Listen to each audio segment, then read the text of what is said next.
اس میں ایک بڑا آپ صلی اللہ علیہ وآلہ وسلم کی زندگی کا ایک دکھ بھرا جو ہے واقعہ ڈسکس ہونے جا رہا ہے، اور یہ دکھ آپ صلی اللہ علیہ وآلہ وسلم کو آپ کی بیویوں کی وجہ سے پہنچا، اور اس میں بھی خصوصاً سیدہ عائشہ اور سیدہ حفصہ رضی اللہ تعالی عنہما وعلیہم السلام۔ آپ صلی اللہ علیہ وآلہ وسلم کی ان دو بیویوں کی وجہ سے بالخصوص اور باقی ازواج مطہرات کی وجہ سے بالعموم آپ صلی اللہ علیہ وآلہ وسلم کو سخت دلی صدمہ پہنچا۔ اس کو واقعہ ایلا بھی کہا جاتا ہے۔ آپ صلی اللہ علیہ وآلہ وسلم اپنی بیویوں سے 1 مہینہ تک ناراض رہے، کسی بیوی کے ساتھ گفتگو نہیں کی، کسی کو اپنے قریب نہیں کیا، اور حتیٰ کہ یہ آیات سورۃ الاحزاب کی نازل ہوئی جن میں اسپیسیفکلی اللہ تعالیٰ نے نبی صلی اللہ علیہ وآلہ وسلم کی بیویوں کو جو امت کی مائیں ہیں بڑے سخت انداز میں ڈانٹا کہ ہمارے محبوب صلی اللہ علیہ وآلہ وسلم کے ساتھ اس طریقے سے مس بہیو مت کرو، آپ صلی اللہ علیہ وآلہ وسلم کو اس نظر سے مت دیکھو کہ وہ تمہارے شوہر ہیں، بلکہ وہ اللہ کے محبوب صلی اللہ علیہ وآلہ وسلم ہے۔ اور ظاہر ہے کہ آپ صلی اللہ علیہ وآلہ وسلم نے پوری امت کے لیے رول ماڈل بننا تھا، تو آپ صلی اللہ علیہ وآلہ وسلم بھی انہی تکلیف سے گزارے گئے جو عموماً عام لوگ بھی جن تکلیف سے گزرتے ہیں، تبھی تو آپ صلی اللہ علیہ وآلہ وسلم اپنی امت کے لیے رول ماڈل ہیں۔ تو آپ صلی اللہ علیہ وآلہ وسلم کو بھی اپنی بیویوں کی وجہ سے، ان کی زبان کی وجہ سے تکلیف اٹھانی پڑی۔ صحیح بخاری میں انٹرنیشنل نمبر کے مطابق 2468 نمبر حدیث ہے، اور صحیح بخاری میں ہی ایک اور طریق ہے 5191، اور صحیح مسلم میں تو کنٹینیوس 7 طرق آئے ہیں واقعہ ایلا سے ریلیٹڈ۔ انٹرنیشنل نمبر کے مطابق صحیح مسلم میں 3690 سے لے کر 3696 تک، جس میں یہ ڈیٹیل کے ساتھ واقعہ ایلا کا ذکر آیا کہ آپ صلی اللہ علیہ وآلہ وسلم نے یہ اللہ کی قسم اٹھا لی کہ میں 1 مہینے تک اپنی بیویوں کے ساتھ کلام نہیں کروں گا، ان کے قریب بھی نہیں جاؤں گا ان کے ایٹیچیوڈ کی وجہ سے، حتیٰ کہ اللہ نے اپنے محبوب صلی اللہ علیہ وآلہ وسلم کی اس چیز کو انڈورس فرمایا، اور آپ صلی اللہ علیہ وآلہ وسلم پر یہ سورۃ الاحزاب کی آیات نازل فرما کے آپ صلی اللہ علیہ وآلہ وسلم کی بیویوں کو بڑے سخت انداز میں تنبیہ فرمائی کہ آئندہ سے ہمارے محبوب صلی اللہ علیہ وآلہ وسلم کے ساتھ اپنی زبان جو ہے یہ سنبھال کر گفتگو کرنی ہے۔ اور اس میں بھی خصوصاً آپ صلی اللہ علیہ وآلہ وسلم کی چونکہ فقر کی زندگی تھی، تو اس حوالے سے وہ نان و نفقہ زیادہ ڈیمانڈ کرتی تھیں، جو بخاری اور مسلم میں آتا ہے انہیں احادیث کے اندر، آپ خود کھول کے پڑھ سکتے ہیں۔ اسلام 360 جو ہے اینڈرائڈ ایپ ہے، اس کو بھی آپ دیکھ لیں، اس میں آپ کو انہی نمبرنگ کے اوپر یہ احادیث مل جائیں گی۔ اس کے علاوہ PDF بھی ہماری ویب سائٹ اہلسنتپاک.com پہ رکھے ہیں۔ صحیح بخاری 2468 اور 5191، اور صحیح مسلم میں 3690 سے لے کر 3696 تک انٹرنیشنل نمبر کے مطابق۔ تو آپ صلی اللہ علیہ وآلہ وسلم کی دلجوئی اللہ تعالیٰ نے فرمائی، اور امہات المومنین سے کہا کہ ہمارے نبی صلی اللہ علیہ وآلہ وسلم کے ساتھ اسی طریقے سے تمہیں فقر کے ساتھ اسی غربت کی حالت میں زندگی گزارنی ہوگی، آپ سے ایکسٹرا آرڈنری کوئی ڈیمانڈ نہیں کرنی ہوگی۔ اور یہ نہ سمجھیے گا کہ وہ ایکسٹرا آرڈنری ڈیمانڈ ان کی کوئی بہت زیادہ تھی، یعنی صحیح بخاری اور صحیح مسلم کی متفق علیہ حدیث ہے کہ اما عائشہ رضی اللہ تعالیٰ عنہ کہتی ہیں کہ نبی صلی اللہ علیہ وآلہ وسلم کی وفات تک ہماری یہ حالت تھی کہ بعض اوقات 1 مہینہ، بعض اوقات 2 مہینہ، بعض اوقات 3 مہینے تک ہمارے گھر میں چولہا نہیں جلتا تھا، 2 کالی چیزوں پر گزارا ہوتا تھا، کھجور اور پانی۔ اور وہ بھی یہ نہ سمجھے کہ کوئی ٹنوں کے حساب سے کھجوریں تھیں، 2 کھجوریں اور 1 میٹھا پانی کا پیالہ صبح کے وقت، اور 2 کھجوریں اور 1 میٹھا پانی کا پیالہ، جو اس وقت ایک ایشو تھا ریگستانی علاقے میں میٹھا پانی کا حصول، تو اس میں تھوڑی سی اضافے کی ڈیمانڈ کی گئی جو دنیاوی اعتبار سے تو بالکل جینون تھی، لیکن چونکہ انہوں نے امت کے لیے رول ماڈل بننا تھا، اس لیے اللہ تعالیٰ نے اپنے محبوب صلی اللہ علیہ وآلہ وسلم کے ذریعے ان کو اس حوالے سے تنبیہ کی کہ بھئی اس طریقے سے نہیں معاملہ چلے گا۔ سیدنا عبداللہ ابن عباس رضی اللہ تعالی عنہما روایت کرتے ہیں میں وہ حدیث آپ کو یعنی فی البدی سنا دیتا ہوں کہ سیدنا عبداللہ ابن عباس رضی اللہ تعالیٰ عنہما کہتے ہیں کہ میرے دل میں بڑے عرصے سے یہ خواہش تھی کہ قرآن حکیم میں نبی صلی اللہ علیہ وآلہ وسلم کی وہ کون سی دو بیویاں ہیں جن کو اللہ تعالیٰ نے اتنے سخت الفاظ کے اندر خطاب فرمایا، اور وہ سورہ التحریم کے اندر موجود ہے۔ سورہ التحریم پارہ نمبر 28 میں آیت نمبر 4، اعوذ باللہ من الشیطان الرجیم، ان تتوبا الی اللہ فقد صغت قلوبکما، اگر تم اللہ کی طرف رجوع لاؤ تو بے شک تمہارے دل جو ہیں وہ ٹیڑے ہو چکے ہوئے ہیں، راہ راست سے ہٹ چکے ہوئے ہیں۔ یعنی تم دونوں، اور یہ یعنی دو کا صیغہ عربی میں استعمال ہوا ہے، جمع کا صیغہ استعمال ہوا، یعنی تم دونوں بیویوں کے دل ٹیڑے ہو چکے ہیں نبی صلی اللہ علیہ وآلہ وسلم کے ساتھ مس بیہیو کرنے کی وجہ سے، اللہ کی طرف توبہ لاؤ۔ اب یہ بڑے سخت الفاظ تھے، ظاہر ہے کہ ایک امہات المومنین کا معاملہ ہے، تو ابن عباس رضی اللہ تعالیٰ عنہما کے الفاظ ہیں۔ یہ بڑی ڈیٹیل حدیث ہے، 4-5 صفحوں کی حدیث ہے بخاری اور مسلم میں، جس کا میں نے نمبر بتایا۔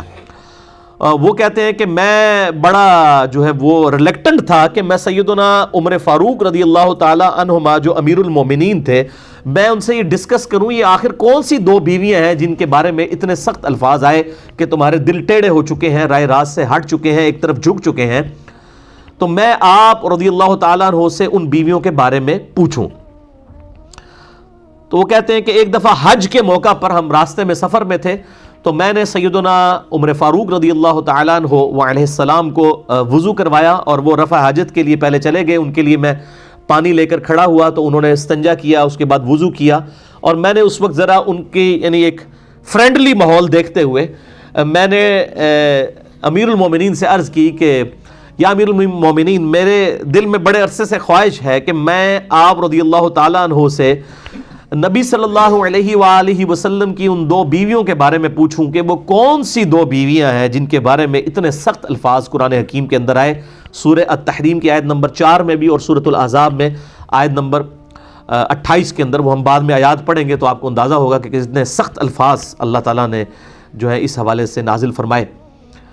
تو سیدنا عمر فاروق رضی اللہ تعالیٰ عنہ نے کوئی اس میں لحاظ، کوئی گستاخی نہیں سمجھی، انہوں نے سیدھا کہا کہ عائشہ اور حفصہ رضی اللہ تعالیٰ عنہما، ان میں سے حالانکہ ایک ان کی بیٹی بھی تھی، ایک سیدنا ابوبکر صدیق کی بیٹی سیدہ عائشہ بنت ابی بکر، اور دوسری طرف سیدہ حفصہ بنت عمر رضی اللہ تعالیٰ عنہم اجمعین وعلیہم السلام اجمعین۔ اور پھر کہتے ہیں میں نے کہا امیر المومنین میں تو بڑا ڈر رہا تھا آپ سے پوچھتے ہوئے، تو انہوں نے کہا کہ دین کا مسئلہ پوچھنے میں کوئی شرم و حیا نہیں کرنی چاہیے، ڈرنے والا کون سا معاملہ تھا، تم مجھ سے پہلے پوچھ لیتے، اس میں شرم و حیا نہیں کرنی چاہیے، دین کا جو معاملہ ہے اس کو ڈسکس کرنا چاہیے۔ اب ظاہر سیدنا عمر کے زمانے میں تو یہ بیماریاں نہیں تھیں نا جو آج کل ہیں، کہ آپ کوئی قرآن کی آیت حدیث ڈسکس کر لیتے ہیں، کبھی کہتے ہیں وہ نبی کی گستاخی ہوگی، کبھی کہتے ہیں کسی بزرگ کی گستاخی ہوگی، کبھی کہتے ہیں کسی صحابی کی گستاخی ہوگی، کبھی کہتے ہیں نبی صلی اللہ علیہ وآلہ وسلم کی کسی بیوی کی گستاخی ہوگی۔ اس طرح کی یعنی جو بیماریاں جو آج ہمارے اس معاشرے میں پروان چڑھ چکی ہیں، اس زمانے میں تو موجود نہیں تھیں۔ تو پھر سیدنا عمر فاروق رضی اللہ تعالیٰ عنہ سے انہوں نے عرض کیا کہ مجھے یہ ڈیٹیل واقعہ بتائیں، بخاری و مسلم کی اسی حدیث میں آتا ہے۔ تو سیدنا عمر نے کہا کہ میں تمہیں سناتا ہوں کہ جب ہم ہجرت کر کے مدینہ شریف آئے تو ہمیں ایک خاص ایکسپیرینس کرنا پڑا۔ جب تک ہم مکے میں آباد تھے تو ہماری بیویاں ہمارے بڑے کنٹرول میں رہتی تھی، اور اسلام آنے سے پہلے تو عورتوں کو ایز سچ کوئی مقام حاصل نہیں تھا، اس وجہ سے کبھی کسی عورت کی جرت نہیں ہوتی تھی کہ وہ اپنے خاوند کے ساتھ کسی معاملے میں زبان درازی کرے۔ لیکن جب اسلام آیا اور قرآن حکیم میں عورتوں کے حقوق نازل ہوئے، تو ان حقوق نازل ہونے کی وجہ سے ظاہر ہے ایک بندہ ایک اس باؤنڈری کے اندر ہے، پھر تو بات ٹھیک ہے، لیکن اسی کی پلی لیتے ہوئے سیدنا عمر کہتے ہیں کہ ہماری عورتیں جو ہے نا وہ ہم پہ شیر ہونا شروع ہو گئی۔ مطلب یہ ہوتا ہے، یہ نیچرل چیز ہے کہ جب آپ کسی کو اتھارٹی دیتے ہیں، یعنی ماں باپ ہیں وہ اپنے بچوں کی داڑیاں منڈوانے کے لیے مس یوز کرتے ہیں اپنی اس رسپیکٹ کو، اور کہتے ہیں جی دیکھو جی ماں باپ کا تو حکم ہے، اور میں تو حکم دینا وا کہ داڑھی مڈا، تو وہ ماں باپ کے ادب کو مس یوز کیا جا رہا ہوتا ہے۔ حالانکہ بخاری و مسلم کی متفق علیہ حدیث ہے مولا علی رضی اللہ تعالیٰ عنہ علیہ السلام سے کہ جو اطاعت ہے ماں باپ کی وہ یا کسی بھی مخلوق میں سے کسی بھی شخص کی، وہ اللہ تعالیٰ کی حدود کے اندر ہے. جہاں پر وہ اللہ تعالیٰ کے ساتھ معصیت والا معاملہ آئے گا پھر کسی کی کوئی اطاعت نہیں ہے. وہ کلیئر کٹ ہے،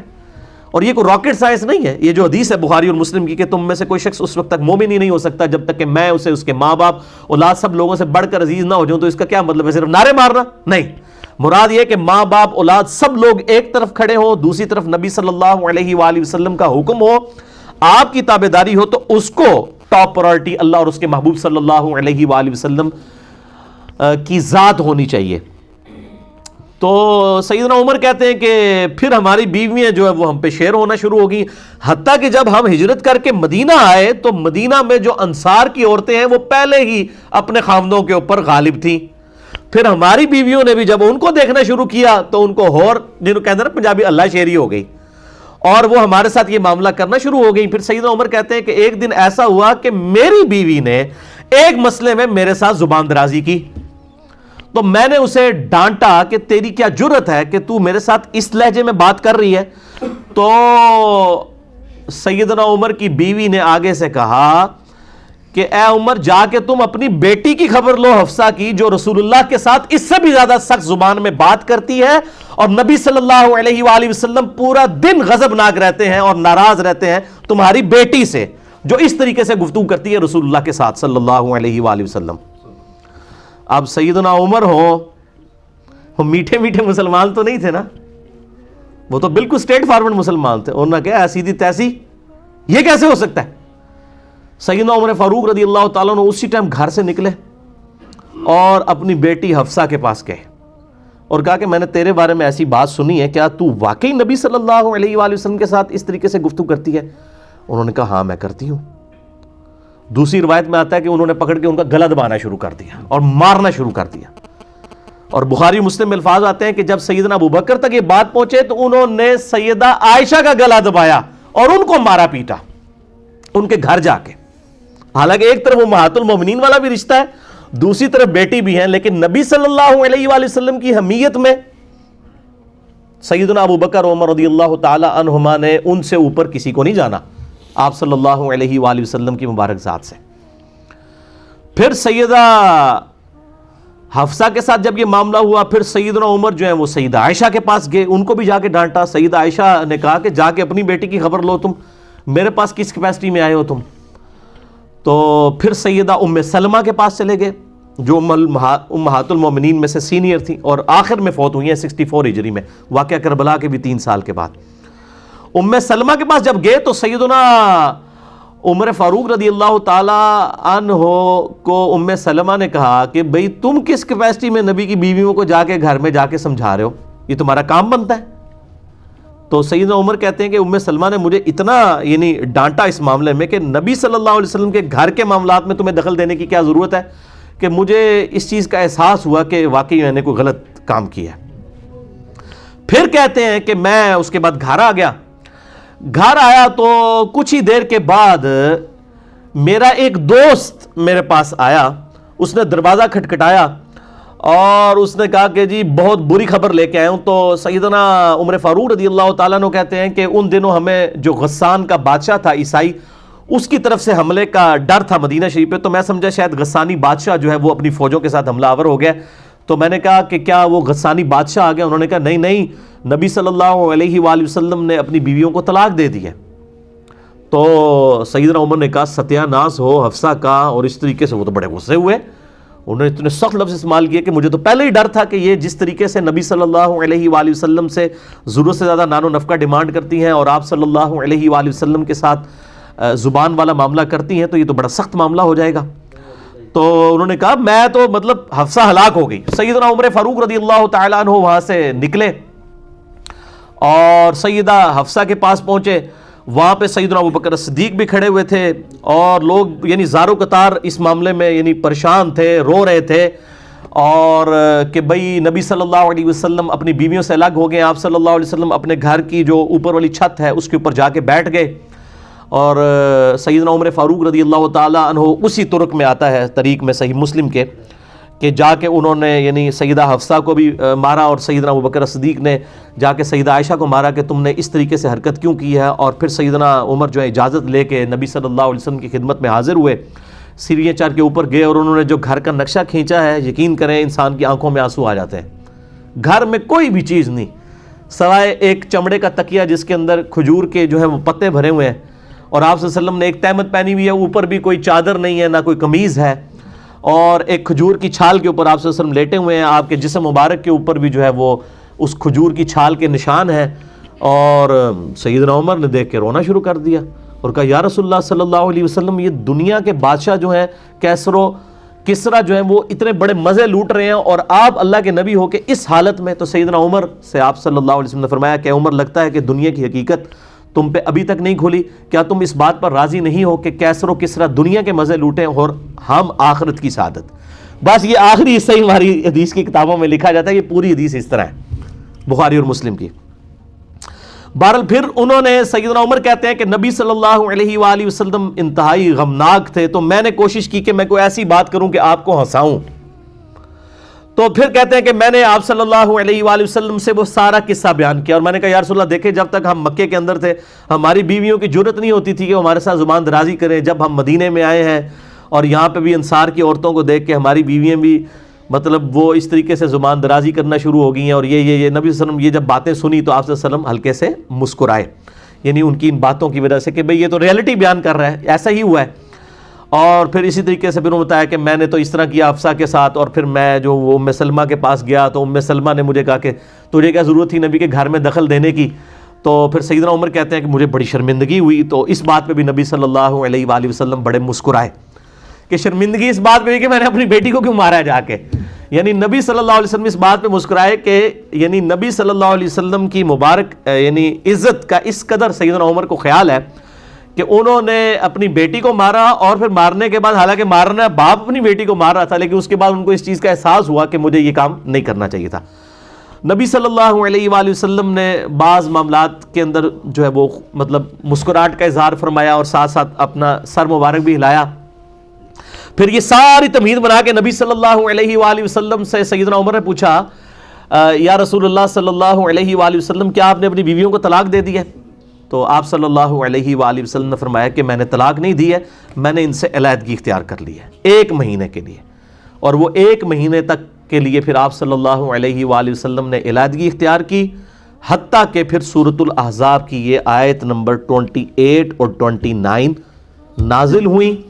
سورہ التحریم کی آیات نازل ہوئیں،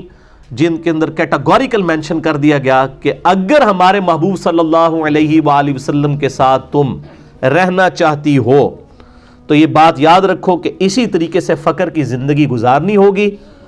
اور اسی طریقے سے تم نے امت کے لیے رول ماڈل بننا ہے۔ ایسا نہ ہو کہ تم نبی صلی اللہ علیہ وآلہ وسلم کے ساتھ مس بیہیو کرو، یہ بالکل نہیں ہونا چاہیے۔ اور اگر تم اس طریقے سے گزارا نہیں کرنا چاہتی ہو تو ہم اپنے نبی کو یہ اختیار دیتے ہیں کہ وہ تمہیں طلاق دے کے فارغ کر دے۔ اللہ تعالیٰ اپنے نبی کو تم سے بہتر بیویاں عطا فرمائے گا، تم سے زیادہ عبادت گزار ہوں گی، روزے رکھنے والیاں ہوں گی، اور ذکر کرنے والیاں ہوں گی، کنواریاں بھی ہوں گی، اور بیوہ بھی ہوں گی۔ اس طرح کے سارے الفاظ میں انشاءاللہ کراس ریفرنس کے طور پہ آیات سورہ التحریم کی بھی کور کرتا ہوں۔ اور اس طریقے سے پھر نبی صلی اللہ علیہ وآلہ وسلم 29 دن جب مکمل ہوئے تو آپ صلی اللہ علیہ وآلہ وسلم اپنے گھر کی چھت سے نیچے اترے، اور پھر آپ صلی اللہ علیہ وسلم سیدہ عائشہ کے پاس آئے اور کہا کہ یہ اللہ تعالیٰ نے قرآن میں آیات نازل فرمائی ہے کہ چاہو تو میرے ساتھ رہو، ادروائز میں تمہیں آزاد کرتا ہوں، طلاق دیتا ہوں، تم چلی جاؤ۔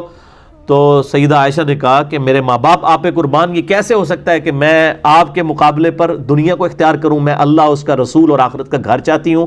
اور پھر آپ صلی اللہ علیہ وآلہ وسلم نے سیدہ حفصہ کے سامنے بھی یہ معاملہ رکھا، اور پھر کہا کہ اپنے ماں باپ سے مشورہ کر لو، لیکن انہوں نے کہا ہم نے مشورہ کیا کرنا ہے، ہم اللہ اور اس کا رسول اور آخرت کا گھر چاہتی ہیں۔ یہی الفاظ قرآن حکیم کے اندر موجود ہیں جو آفر دی گئی تھی۔ تو یہ میرے بھائیوں پورے کا پورا واقعہ تھا، اسے واقعہ ایلا کہا جاتا ہے۔ یہ آپ صلی اللہ علیہ وآلہ وسلم کی زندگی کا بڑا اہم ترین واقعہ ہے، اور اس کی امپورٹنس کا اندازہ آپ اس چیز سے لگائیں کہ اللہ تعالیٰ نے اس واقعے کو قرآن میں ڈسکس کیا ہے۔ احادیث میں تو اس کی ڈیٹیلز آئیں، لیکن اس کا بلو پرنٹ، ابتدائی خاکہ قرآن کے اندر من و ان اسی طریقے سے موجود ہے۔ اور یہ بڑا حیران کن معاملہ ہے کہ اللہ تعالیٰ نے اپنے محبوب صلی اللہ علیہ وآلہ وسلم کی عزت اور توقیر کی خاطر بالکل اس چیز کا خیال نہیں کیا کہ آپ کی بیویاں قیامت تک ڈسکس ہوں گی، اس حوالے سے کہ جو انہوں نے نبی صلی اللہ علیہ وآلہ وسلم کے ساتھ اس طریقے سے زبان کے معاملے میں احتیاط نہیں کی۔ اللہ تعالیٰ نے اس چیز کا خیال نہیں فرمایا، کیونکہ آپ صلی اللہ علیہ وآلہ وسلم امت کے لیے رول ماڈل ہیں۔ آپ صلی اللہ علیہ وآلہ وسلم کی بیویاں امت کی عورتوں کے لیے رول ماڈل ہیں۔ آپ صلی اللہ علیہ وآلہ وسلم کی بیٹیاں امت کی عورتوں کے لیے رول ماڈل ہیں، لہٰذا وہ اسی طریقے سے ڈسکس ہوں گی اور قیامت تک ڈسکس ہوں گی۔ لیکن ہمارے ہاں آپ کو پتہ ہے کہ خاص مکتبہ فکر ہے جن کو بچپن سے یہ پٹی پڑھا دی گئی ہے کہ آپ نے کوئی بھی بات اس طریقے سے کی جس میں انبیاء کرام علیہم السلام یا صحابہ کرام علیہم رضوان یا امہات المومنین کے بارے میں جو اللہ تعالیٰ نے قرآن حکیم میں ڈسکشن کی ہے، ان کی کمزوریوں کے بارے میں اس کو ڈسکس کرنا گستاخی شمار کیا جائے گا۔ میرا خیال ہے یہ عقیدہ پروپیگیٹ کرنا اور اس کو بیان کرنا بذات خود ہی کفر کے کیٹیگری میں لے جائے گا، کیونکہ are you trying to teach your God, کیا اپنے خدا کو آپ یہ ٹیچ کرنا چاہتے ہیں کہ قرآن حکیم میں یہ آیات کیوں نازل فرمائی؟ یہ بڑا خطرناک معاملہ ہے۔ اسی لیے میں اکثر یہ کہا کرتا ہوں کہ وہ خدا اور وہ اللہ جو انڈیا، پاکستان، بنگلہ دیش کے علماء نے اپنی پبلک کو جس کا تعارف کروایا ہے وہ خدا اور ہے، اور جو خدا قرآن اور سنت کے اندر جس کا کریکٹر آیا ہے، جس کا کردار آیا ہے، جس کی پرسنالٹی آئی ہے اللہ اور اس کے محبوب صلی اللہ علیہ وآلہ وسلم کی، وہ بالکل اور ہے۔ اسی لیے وہ جب ہم کوئی بات کتاب و سنت سے کرتے کہتے ہیں سیدھا آج تک سنی نہیں، حالانکہ ان کو پوچھیں کہ آپ نے کتنی ماشاءاللہ پی ایچ ڈی کی ڈگری کر لی ہے قرآن و سنت میں، آپ کیا آپ کے باؤ اجداد نے بھی ایک دفعہ قرآن پاک ہی پورا ترجمے سے نہیں پڑھا ہوا، تو آپ اتنا بڑا کلیم کر رہے ہیں کہ ہم نے تو آج تک یہ بات سنی نہیں ہے۔ بھائی آپ نے نہیں سنی تو آپ اللہ کا شکر ادا کریں کہ یہ قرآن پاک میں لکھی ہے۔ اگر آپ بریلوی ہیں تو امام رضا بریلوی صاحب کا ترجمہ پڑھ لیں، اگر دیوبندی ہیں تو اشرف علی تھانوی صاحب کا ترجمہ پڑھ لیں، اگر آپ اہل حدیث ہیں تو آپ جونا گڑھی صاحب کا ترجمہ پڑھ لیں، اگر آپ اہل تشیع ہیں تو سید فرمان علی شاہ صاحب کا ترجمہ پڑھ لیں۔ آپ کسی بھی مکتبہ فکر سے، اگر آپ کچھ بھی نہیں ہیں، سمپل سادے مسلمان ہیں، تو آپ فتح محمد جلندری صاحب کا اور مولانا مودودی صاحب کا ترجمہ پڑھ لیں تو آپ کو پتہ چل جائے گا اس میں تو کوئی تحریف والا معاملہ ہی نہیں ہوا۔ اچھا، ان آیات کے کانٹیکسٹ میں نے جو بخاری مسلم کی احادیث کے حوالے سے ڈسکشن کی ہے تو اس سے بھی یہ بڑی بات پتہ چلی کہ قرآن حکیم کی جو آیات ہیں بعض اوقات ان کی تفصیلات کے لیے احادیث کا سہارا لینے کی ضرورت پڑتی ہے، تفصیلات کے لیے، احکامات کو سمجھنے کے لیے نہیں، جسٹ تفصیلات کے لیے۔ وہ تفصیلات نہ بھی ہوں تب بھی قرآن حکیم اپنے اعتبار سے ایک مکمل کتاب ہے۔ قرآن حکیم میں تو فائنل ڈیسیژن آیا نا کہ نبی کی بیویوں ایسا نہیں کرنا، وہ کیا واقعہ ہوا تھا وہ قرآن پاک نے ضروری نہیں سمجھا ڈسکس کرنا، اور اس کے ڈسکس کرنے یا نہ کرنے سے اینڈ رزلٹ میں کوئی فرق نہیں پڑا۔ اکثر یہ لوگوں کو بیماری ہو، شان نزول لبو جی کیا تھا جی، شان نزول لبو، کوئی شان نزول جو بھی ہو اینڈ رزلٹ وہی ہے۔ ٹریفک سگنل کے لیے گرین کے اوپر چلنا اور ریڈ کے اوپر رکنا کیوں رکھا گیا؟ اس کا شان نزول کیا تھا ٹریفک قوانین بنانے والوں کے لیے؟ یہ ایک انٹرسٹ کی بات ہو سکتی ہے کہ جی گرین رنگ جو ہے اچھا لگتا ہے، گرینری اچھی لگتی ہے، ریڈ کلر جو ہے وہ بلڈ کی نشانی ہے، یہ خطرے کی نشانی ہے، شاید یہ وجہ ہو۔ لیکن یہ وجہ کچھ بھی ہو، اینڈ رزلٹ یہ ہے کہ ریڈ کے اوپر رکنا ہے، گرین پہ چلنا ہے۔ اینڈ رزلٹ کبھی چینج ہوگا نہیں۔ اسی طریقے سے قرآن حکیم کی آیات کا جو اینڈ رزلٹ جو آیا ہے اس کے شان نزول سے اس کے اینڈ رزلٹ پہ کوئی فرق نہیں پڑتا۔ اس لیے میں نے مسئلہ نمبر 154 ریکارڈ کروایا تھا کہ قرآن حکیم اپنے شان نزول کا محتاج نہیں ہے، البتہ ایکسپلینیشن کے لیے، اس کی ایک ڈیٹیلز کے لیے، ایک انٹرسٹ کے طور پہ، بس زیادہ زیادہ انٹرسٹ، وہ انٹرسٹ کوئی رکھتا ہے نہیں رکھتا ہے، اینڈ رزلٹ قرآن حکیم کا وہی ہے، قرآن حکیم محتاج نہیں ہے۔ بہرحال اس کی تفصیلات کے لیے سنت کی ضرورت پڑتی ہے جو صحیح الاسناد احادیث کے ساتھ یا تواتر کے ساتھ ٹرانسفر ہوئی ہے، اور ظاہر ہے کہ وہ اس کی وجہ سے ہمیں پوری ایک سمجھ لیں کہ سٹارٹ سے لے کے اینڈ تک باتیں سمجھ آ جاتی ہیں، اور پھر ساتھ ہی ساتھ ان گمراہیوں کا دروازہ بھی بند ہو جاتا ہے سنت کی برکت سے، کہ بعض لوگ جو قرآن حکیم میں اپنے مطلب کی باتیں انجیکٹ کرنے کی کوشش کرتے ہیں، حالانکہ میں اللہ کے فضل سے علا وجہ بصیرت قرآن حکیم سے ہی ان ساری باتوں کا دفاع کر سکتا ہوں جو قرآن حکیم کے ساتھ اس قسم کا کھلواڑ کرنے والے لوگ اس وقت معاشرے کے اندر موجود ہیں، جس میں top of the list personality Ghulam Pervez صاحب کی تھی، اور آج کل بھی ایک وہ کراچی کے اندر ایک اسکالر ہیں شیخ محمد صاحب، ان کی کافی مجھے ان کے حوالے سے بھی ای میلز لوگوں نے بھیجی ہیں کہ انہوں نے اس طرح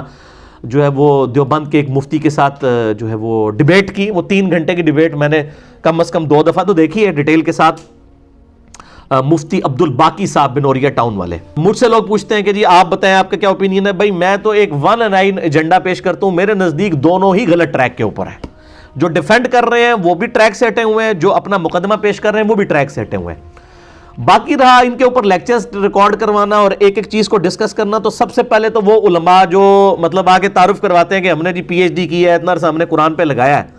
اور ان کو اس طریقے سے وہ بندہ بے عزت کرتا ہے ایک عام آدمی جس نے قرآن کے اوپر تحقیق کی ہے. تو اب یہ علماء کے لیے لمحہ فکری ہے نا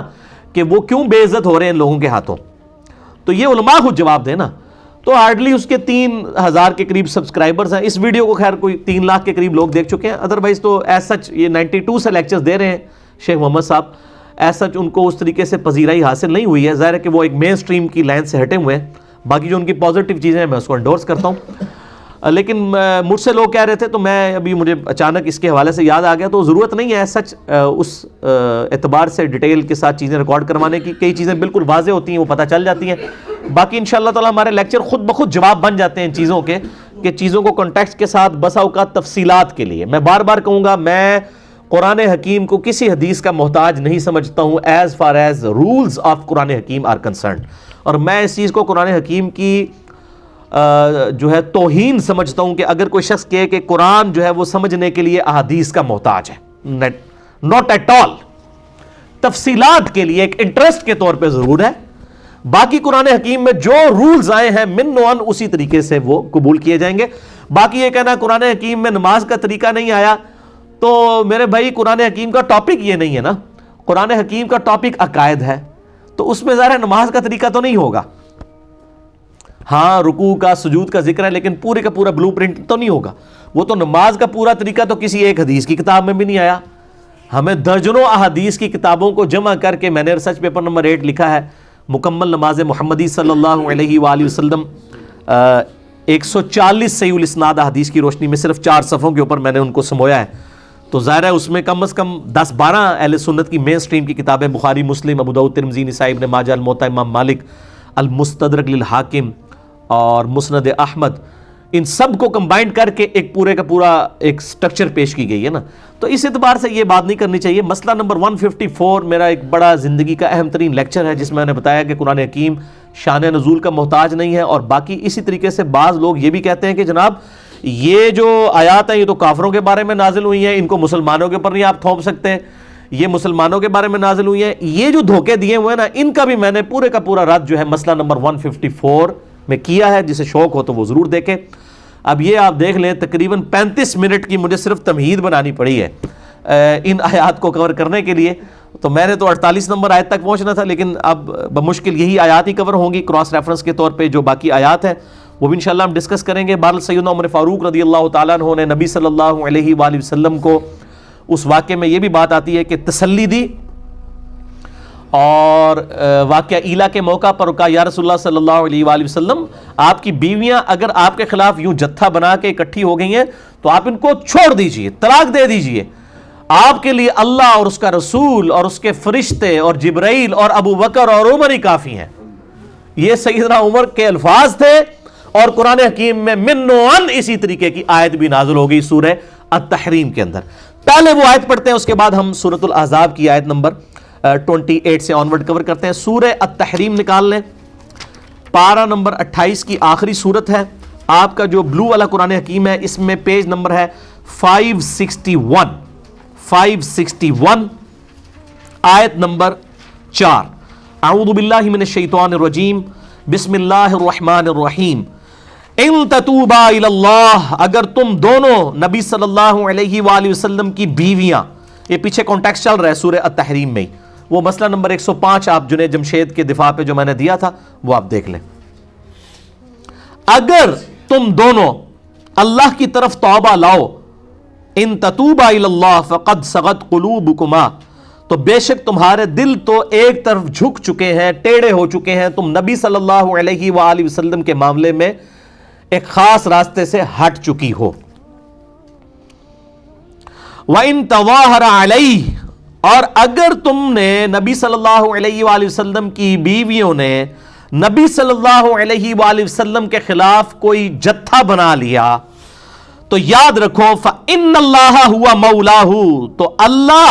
ہے جو نبی کا مولا ہے، دلی محبوب ہے، پشت پناہ ہے، وجبریل، اور جبریل، وصالح المؤمنین، اور نیکوکار مؤمنین، والملائکۃ بعد ذلک ظہیر، اور اس کے بعد فرشتے بھی نبی صلی اللہ علیہ وآلہ وسلم کے مددگار ہیں، پشت پناہ ہیں۔ یعنی یہ وہ والی مدد نہیں ہے وہ جو لے رہے ہوتے ہیں جی وہ بزرگ، اس سے وہ کہہ رہے ہیں کہ نبی صلی اللہ علیہ وسلم کے مددگار دیکھو اللہ، فرشتے، جبرائیل ہیں، تو اس کا مطلب ہے کہ نبی صلی اللہ علیہ وسلم المدد یا ابو بکر، المدد یا عمر کہتے تھے، نعوذ باللہ۔ وہ مسئلہ نمبر 3 میرا ریکارڈڈ ہے، دعا صرف اللہ ہی سے، اس سے مراد ہے ظاہری اسباب میں اللہ تعالیٰ نے فرشتوں کو اور نبی صلی اللہ علیہ وسلم کے اصحاب کو آپ صلی اللہ علیہ وآلہ وسلم کا ساتھی بنایا ہے۔ اور آگے دیکھیں کتنے سخت الفاظ ہیں، عسى ربه ان طلقکن، قریب ہے کہ ہمارے محبوب صلی اللہ علیہ وآلہ وسلم اگر تمہیں طلاق دے دے تو ان کا رب ان کو ان یبدلہ، تبدیل کر دے، تمہاری جگہ اور بیویاں دے دے، ازواجا غیر منکن، تم بیویوں کو چھوڑ کر اس کے بدلے میں اور اچھی بیویاں عنایت فرما دے، مسلمات، جو تابع فرمان ہو ہمارے نبی کی، مؤمنات، پکی مؤمنہ ہو، قانتات، تابع فرمان ہو، قناعت کرنی والی ہو، تائبات، توبہ اور رجوع لانے والی ہوں، عابدات، عبادت گزار ہوں، صائحات، اور روزہ رکھنے والی ہوں، ثیبات و ابکارا، بیوہ بھی ہوں، اور یعنی جو پہلے سے شادی شدہ یا طلاق یافتہ، اور کنواریاں بھی، کیونکہ اس میں اب سیدہ حفصہ جو ہیں وہ آپ سمجھ لیں کہ کنواری نہیں تھیں اور سیدہ عائشہ کنواری تھیں، دونوں کو اس حوالے سے ایڈریس کر دیا گیا۔ اب یہ دیکھیں کتنے سخت الفاظ آئے ہیں، اور اللہ تعالیٰ نے یعنی نبی صلی اللہ علیہ وآلہ وسلم کے معاملے میں کس قدر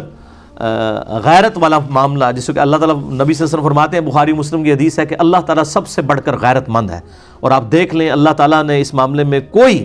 ایسا معاملہ نہیں کیا کہ اس کو پس پش ڈال دیا جائے۔ اب وہ آپ سورۃ الاحزاب کی آیت نمبر 28 آنورڈ، اب آپ کو ان آیات کی انٹینسٹی کا سمجھ آئے گا کہ یہ بات کیا ہو رہی ہے۔ یا ایھا النبی، اے نبی صلی اللہ علیہ وآلہ وسلم، اے خاص نبی، ان نبی کے ساتھ خاص نبی، قل لازواجک، فرما دیجئے اپنی بیویوں سے، ان کنتن تردن الحیات الدنیا، اگر تم دنیاوی زندگی کو چاہتی ہو، وزینتہا، اور اس کی آرائش کو، فتعالین امتعکن وَأُسَرِّحْكُنَّ سَرَاحًا جَمِيلًا، تو آؤ میں تمہیں دنیا کا مال و متاع دے کر بڑی خوبصورتی کے ساتھ اپنے نکاح سے فارغ کر دیتا ہوں۔ کتنی سخت دھمکی ہے، اور بخاری مسلم میں الفاظ ہیں، سیدنا عمر کہتے ہیں کہ اللہ تعالیٰ نے نبی صلی اللہ علیہ وآلہ وسلم کی بیویوں کو اس معاملے میں ڈانٹ پلائی، اتنے سخت الفاظ ہیں سیدنا عمر کے، یہ میرے ذاتی الفاظ نہیں ہیں۔ اللہ اکبر۔ وَإِن كُنتُنَّ تُرِيدْنَ اللَّهَ وَرَسُولَهُ وَالدَّارَ الْآخِرَةَ، اور اگر تم خواہش مند ہو اللہ اور اس کے رسول اور آخرت کے گھر کو، یعنی اللہ اور اس کا رسول عز و جل و صلی اللہ علیہ وآلہ وسلم اور آخرت کا اگر گھر چاہتی ہو، یعنی ظاہر ہے کہ دنیا تو پھر آپ کو چوپڑیاں نالے دو تو نہیں ہوگا نا، یعنی دنیا کی قربانی تو کرنی پڑے گی۔ اگر تم اللہ اور اس کے رسول صلی اللہ علیہ وآلہ وسلم اور آخرت کے گھر کو چاہتی ہو، پھر کیا کرنا ہوگا؟ فَإِنَّ اللَّهَ أَعَدَّ لِلْمُحْسِنَاتِ مِنْكُنَّ أَجْرًا عَظِيمًا، تو یاد رکھو پھر تم نبیوں کی بیویوں میں سے جو کوئی بیویاں ایسی ہوں گی جو نیکوکار ہوں گی تو ان کے لیے بڑا اجر عظیم ہے۔ کیٹاگوریکلی سب کو نہیں کہہ دیا گیا، تم میں سے بھی جو نیکوکاری کی، یعنی تمہیں بھی وہ ٹیسٹ پاس کرنا پڑے گا۔ یہ نہیں ہے کہ نبی علیہ السلام کی نسبت کی وجہ سے تمہیں جو ہے وہ چھوٹ مل جائے گی۔